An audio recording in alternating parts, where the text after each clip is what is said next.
yi mujj yëpp ci nguuru njiitu réew mi Macky Sall bokk bu wéyee fan la ñu mën a yóbbu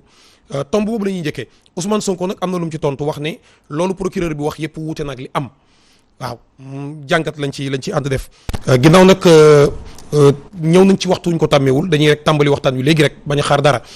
waaye kum ci mën a doon sa nuyoo mooy doon sa dugg ci waxtaan wi dañuy tàmbali ak Mame Birame Wathie moom suivre nga li nga xam ne moom mooy sorti procureur bu bees bi nga xam ne bañ ko fareeg léegi mi ngi soog a génn procureur bu mës a génn nag la ca topp mooy ka taxoon ñu génn jàpp nañ ko tëj bi yoon ciblé wul kenn wax na ne jàpp nañ fi rebelle am na koo xamante ne nii ñu leen fi indi waaye kum mën a doon daañ ko seet kenn du nekk intouchable boobu kan lañ ci jublu ndax du dañoo bëgg a def liaison entre ki nga xam ne moo dëkk Ziguinchor nekk ci sud bi muy Ousmane Sonko mi nga xam ne moo ci tontu ak kooku ñu jàpp ak itam fitna gi am fan yi ci langue politique gi doo fi marché dinañ fi marché nan nga ko mën a jàngatee. jërëjëf Pape Matar ginnaaw bu ma la nuyoo Pape Maguette. ginnaaw bu ma la nuyoo nuyu monsieur Mangane nuyu Thierno ak le doyen Wele maa ngi nuyu aussi sénégalais yi toog waxtu wi di ñu seetaan maintenant par rapport ak sa question xam nga mercredi bële passé tombé ak le 8. la ñu génnee information bi ne comme quoi ay rebelle la ñu arrêté man bu ma déggee loolu dama jàppoon ne rebelle yooyu xanaa dañ doon accosté Kayar ci gaal ñu jàpp leen wala dañu wàcc ci benn avion ak seen parachute yi dagg ñu jàpp leen mais bi information yi dawee lañ ñu ne ñooñu kat ñu naan ay rebelle dañu jógee Casamance dugg ci oto comme transport comme voyageurs yëpp jógee Casamance oto bi indi leen ba Mbaaw ci lañ leen jàppe mu nekk nag loo xamante nii dama jàpp ne nekkul wax joo xamante ni di nga ko wax borom xel mu lay gëm rek te du am lu mu ciy jiixi jaaxa d'autant que ce n'est pas la première fois procureur de la République di génn di def conférence de presse pour wax ne lii ak lii am na ñu dem ba ci biir gis ne wax dëgg yàlla lu mu waxoon noonu yëpp li ci bëri amul listu 25 personnalités wu CREI yi ñu ngi fi tey jii nii boo seetloo pratiquement 25 personnalités yooyu yëpp 20 yi sax mun naa ne 20 yi ñu ngi ci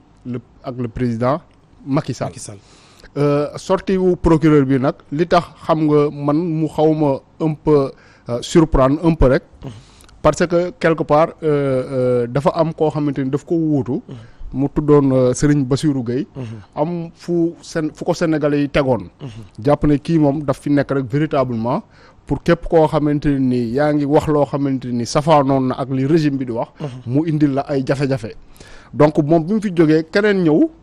sénégalais yu bëri amoon yaakaar ci que ne ni fi Serigne Bassirou Gueye nekkee woon xëy na dina am un peu de changement dina am un peu d'équilibre dina am un peu véritablement de justice sociale malheureusement même avant sortem bu mu def tey sax on a vu que avec Cheikh Abdou donc dañu ko arrêté sénégalais yi di laam-laamee ndax lu mu waxoon ci meeting yi yeewu askan wi jar na jàpp wala jarul jàpp mais le ministre de la justice génn def un communiqué di xamal sénégalais yi ne moom moo jàppalu Cheikh Abdou donc loolu déjà nekk un signe buy wone ne le procureur là mu ngi continuer di wëy ci ay bëgg-bëggu ministre de la justice c'est vrai que moom mooy nekk ki nga xamante ne nii mooy supérieur hiérarchique am direct mais quand même am na ay questions politiques yu nga xamante ne nii nit ñi dañ jàppoon nag évolution démocratique bi Sénégal toll quand même dinañ ci am lenn loo xamante ni dinañ ko ci seet malheureusement ce n'était pas le cas ministre de la justice wane woon na ko tey aussi bi procureur de la République jëlee parole li ñu gën a gis en tout cas man li ma gën a gis mooy un homme politique plutôt qu'un homme de droit parce que xam nga bu ñu ne déjà identifié nañ ki nga xamante ne ni moom mooy Ousmane Diatta ñu ne mu ngi jëlee oto Sindia topp nañu ko mais pourquoi ñu arrêté ko à Yoff alors dañ ko waroon a bàyyi kay ba xam fan la jëm biir Dakaaru ak lu mu fay wuti xam nga quelque part est-ce que ki ñuy wax rebelle sax amul droit circuler ci biir réew mi nit ñëpp bu dee fa mu jëm moom jàmm la fay doxi est-ce que amul droit maanaam nit jóge Casamance donte dañ koy identifier jàpp ne rebelle ak yooyu mais est-ce que amul droit aussi dox ci ay soxlaam. non ça dépend bu nekkee dans son passé am na ay actes criminels yoo xamante ni def na ko. ñu ko ciy topp je pense que day am mandat d'arrêt boo xamante ne nii day tegu ci kawam fépp foo xamante ni jàpp nañ ko fa dañ koy jébbal yoon. mais man gisuma foo xamante ni am na fa mandat d'arrêt mais au-delà de ça léegi rebelle bu ñu nee jàpp nañ ko à Dakar. mais rebelle lan lay wut ci à Dakar. en fait loolu mooy la véritable question boo xamante nañ koy poser. parce que rébellion comme ni ñu ko xamee ci àdduna bi yëpp mais ci ab zone lay nekk. zone boo xamante ni ñiy woote ne dañoo bëgg dëkk bu côté boobu am indépendance ñuy xeex foofu pour véritablement accéder à cette indépendance là. léegi ñu ne jóge nañu Ziguinchor maintenant on les retrouve à Dakar léegi. cette intention lan la xanaa dañu bëgg a def nu mu tuddati la rébellion dans toute l'étendue du territoire wala léegi dañu bëgg a def Sénégal une Casamance plus grande donc mu nekk ay questions yu bëri yoo xamante ni tey jii nii day indi jiixi jaaxa si biir ci askan wi d'autant que c'est une question boo xamante ni man dama jàpp ne nekkul loo xamante ni dañ koy politiser parce que c'est tellement sensible léegi nag ci discours procureur bi dama si jàpp leen loo xamante ni dafa am solo parce que moom nee na il parle au nom du peuple et agit au nom du peuple léegi bu nekkee ne yow li ngay def askan wi moo tax nga koy def li ngay def askan wi ci turu askan wi nga koy def yaakaar naa ne tey askan wi bu ñu toogee ñu ne ñun kat li nga xamante ne nii moom la ñu jàpp ne war nañ koo leeral ci Sénégal gi ñu toll nii tey ñu ne dañuy teg dossier prioritaire yi yaakaaruma ne aw rebelle la bu ñuy jàpp Casamance loolu mooy priorité sénégalais yi tey suñu sañoon ñu wax ñu près de 1 milliard bi nga xamante ni jëlee nañ ko Kër Farba Ngom nu mu def ba dem foofu ndax loolu rek moo fa nekk wala am na tamit yeneen réseau yoo xamante ni laxasu nañ si ba tax moom mu mën a denc 1 milliard wala lu ko ëpp ci këram. war koo mën a am sax. très bien tey sénégalais yi soxla woon nañu bu procureur de la République di def une sortie mais quand même mu wax ñu fu enquête ñi nga xamante ni rey nañ leen au mois de mars 2021 fan la enquête boobu toll. parce que tamit mënuñu rey Sénégal 14 jeunes. bal yi leen tiire jógewuñ ci asamaan si ay nit ñoo leen tiire te jusqu'à présent amul aucune enquête boo xamante ni situé na les responsabilités ñu ne kii nii diw ak diw ñu ngi woon foofu mën a une enquête boo xamante ni day tax tey ñu ne kii jàpp nañ ko mais yow bu nekkee ne da nga bëgg ak Sénégal fu mu toll nii ak jafe-jafe yi fi am yëpp nga ne da ngay sëgg tous ces dossiers là ñëw tout simplement pour créer une affaire de rébellion boo xamante ni pour la plupart des Sénégalais dañu naan lii c'est une fiction et surtout bu nekkee ne un gouvernement boo xamante ni comme nu ma ko waxee tout à l'heure dafa habitué Sénégalais à un discours qui ne reflète pas la réalité suñu waxee nit ñi dañuy douter. d'accord ñu dem ci Thierno Diop yow itam taskatu xibaar nga gis nga sortie bi procureur def gisit tontu bi nga xam ne moom la ko Ousmane Sonko tontu dama ko laaj léegi wàcc ne ko est-ce que du procureur maanaam ci li mu wax ne képp koo xam ne jaare nañ ci yow wala yaa leen fi indee yu demee noonu en substance ci li mu wax daañu fexe ba dal ci sa kaw ndax intouchable du am bon intouchable boobu kan lañ ci jublu est-ce que du kiñ ci jublu mooy ki tontu wax ne lépp lu procureur wax safaa noonu ak lii dëgg.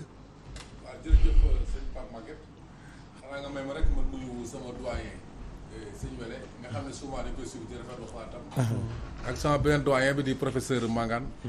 ak sama confrère Mame Birame Wathie nga xam ne moom le brillant analyste chroniqueur souvent moom tam dañuy jàng ci kiyam quoi da ci complété wu donc ci science boobu sax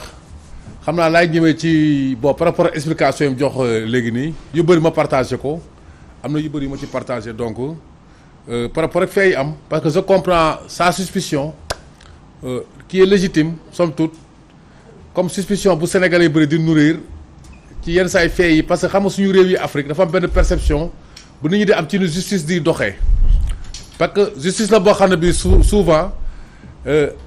dafay mel ni daal moom jaasi nguur la. parce que loolu mooy présidentialisme néocolonial bi ñu yoroon ba tey rek ci ma koy fàttali fu ma toog rek souvent nga xam ne président moom mooy buur ak bummi dañu naan séparation de pouvoir réellement du am séparation de fonction la. mooy comme li mu wax sànq rek ne la moo tax ministre de la justice addu rek après affaire bi am nii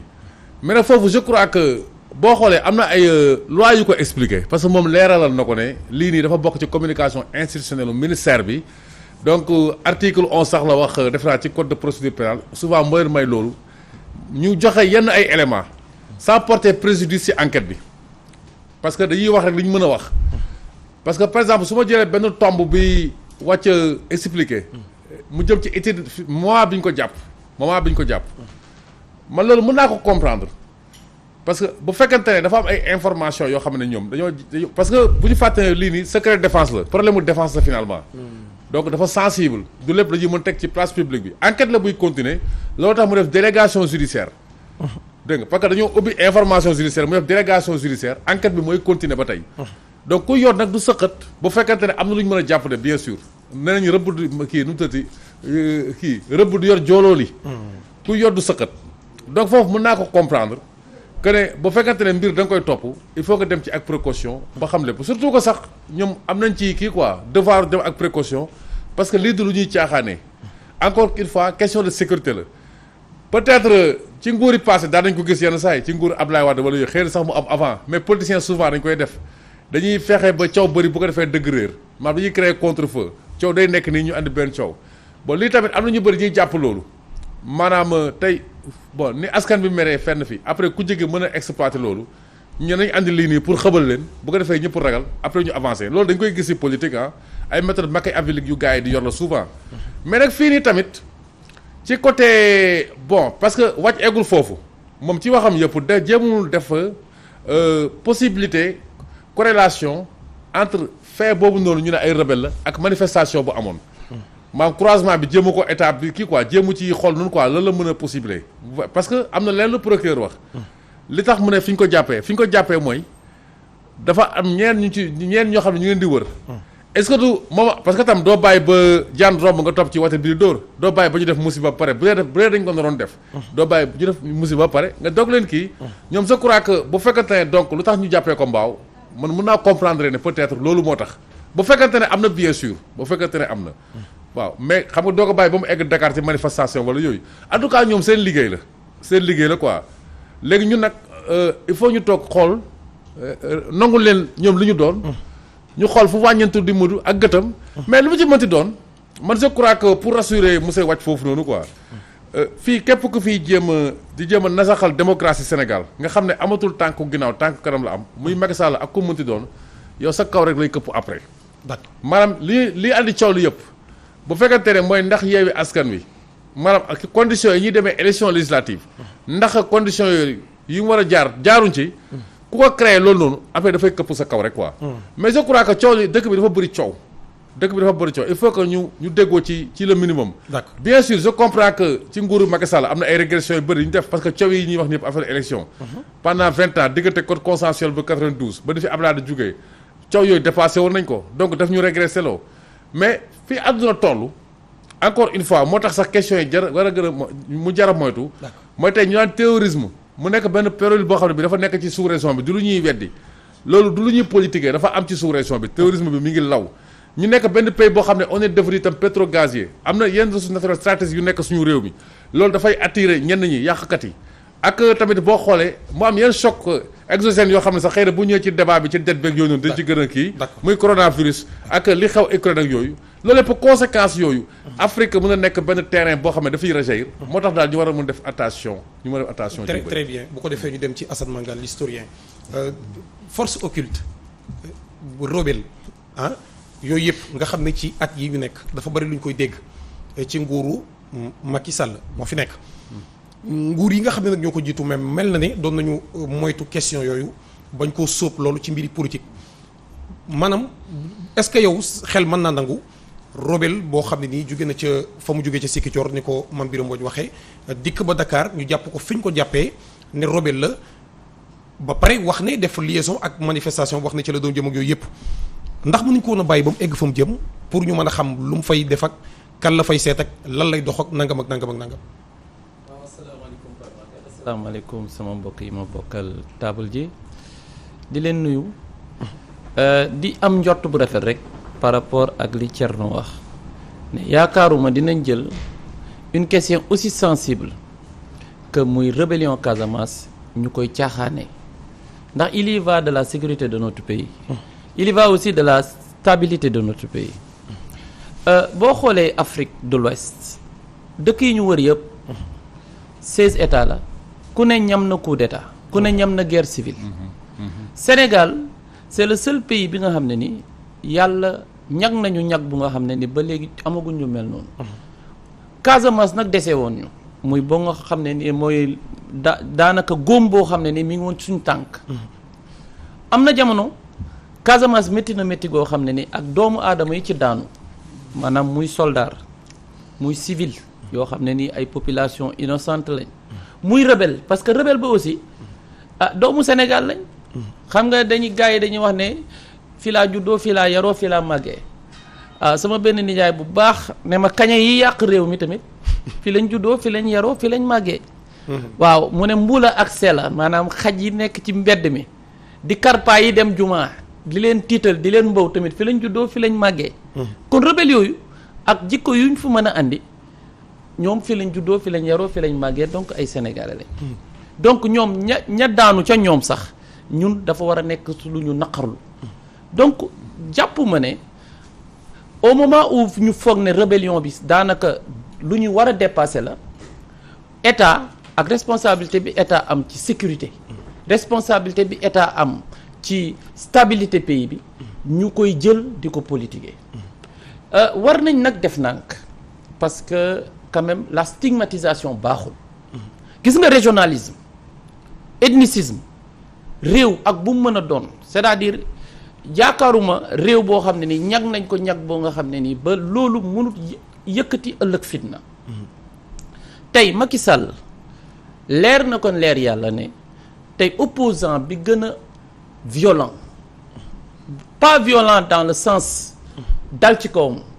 pour andi ay fitna mais maanaam mayut ko benn pas li xale yi di wax marquage à la culotte tey mooy Ousmane Sonko taxawaayam boobu tax na wax dëgg si yàlla tey mu nekk nit koo xam ne nii sénégalais ñi ngi koy déglu te am na ñoo xam ne gëm nañ ko gëm boo xam ne ba daanaka jaaratuñ ci turam Seydina Ousmane Sonko lañ koy ooyee. ngëm-ngëm boobu loolu lu yàlla taw la ci doomu aadama yi saxal ko seen xol ñu koy doxalee donc bu Macky Sall jàpp ne Ousmane Sonko alter ego boo xam ne ni ëllëg dina ko mën a naxasal moom it mu jóg jël l'appareil de l'État dal ci kawam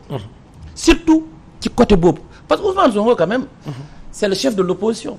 nga bëgg ko nga bañ ko c'est le chef de l'opposition deuxièmement c'est le maire de Ziguinchor c'est l'épicentre de la rébellion donc il faut pas que ñu utiliser loolu pour dal ci kawam même bu fekkee ne dëgg la man jàpp naa ne Ousmane Sonko n'a pas besoin d'un rebelle pour soulever la population Ousmane Sonko dañ ko fi en mars kaay wuyu tribunal ay doomu aadama dee ci am naa collègue boo xam ne nee naa ko biir salle des profs ni ma gisee ngay agité wu boo moytuwut yaay jiitu Ousmane Sonko kaso te wallahi noonu la demee dañoo xëy suba teel rek ñu ne ñu jàpp nañ ko ba tëj ko maanaam bañal Ousmane Sonko mu dem kaso am na ñu mu jaral tey Sénégal ñu dem tëddi kaso toog xaar ko am na ñu mu jaral ñu génn ba seen bakkan rocc mais wàcc li mu wax dëgg la procureur am na beneen liggéey bu weesu li il n'a qu'à nous rendre compte c'est-à-dire il y a tellement de choses Sénégal am nañ tellement de scandale président de la République moo génn mu ne wàcc ma moo talit xam naa da nga ko fàtte ci lim bi y a des dossiers yoo xam ne maa ngi ci teg sama kudd c'est des dossiers financiers waaw moo ko wax de le rebelle peut-être il n'a même pas commis de crime peut-être il a pris a fait un délit association de malfaiteurs peut-être mais celui qui nga xam ne nii alalu Sénégal la jël yàq ko lekk ko wala jaarale ko ba fu mu ko jaaralul ba jigéen ji war a wasin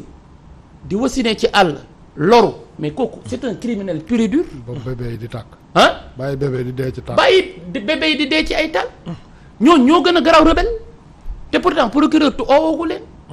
toppagu leen donc procureur liggéeyam yaatu na bari na. et puis li mu war a rendre compte Sénégal yi bari nañ. un rebelle qui quitte la Ziguinchor moi je dis un citoyen sénégalais en difficulté avec la loi man noonu laa koy jàppee. qui quitte Ziguinchor pour ñëw à Dakar il y a pas plus normal qu'un Sénégalais voyage ici à l'intérieur du Sénégal quel que soit le statut de ce Sénégalais mais ça ne doit pas ameuter toute la justice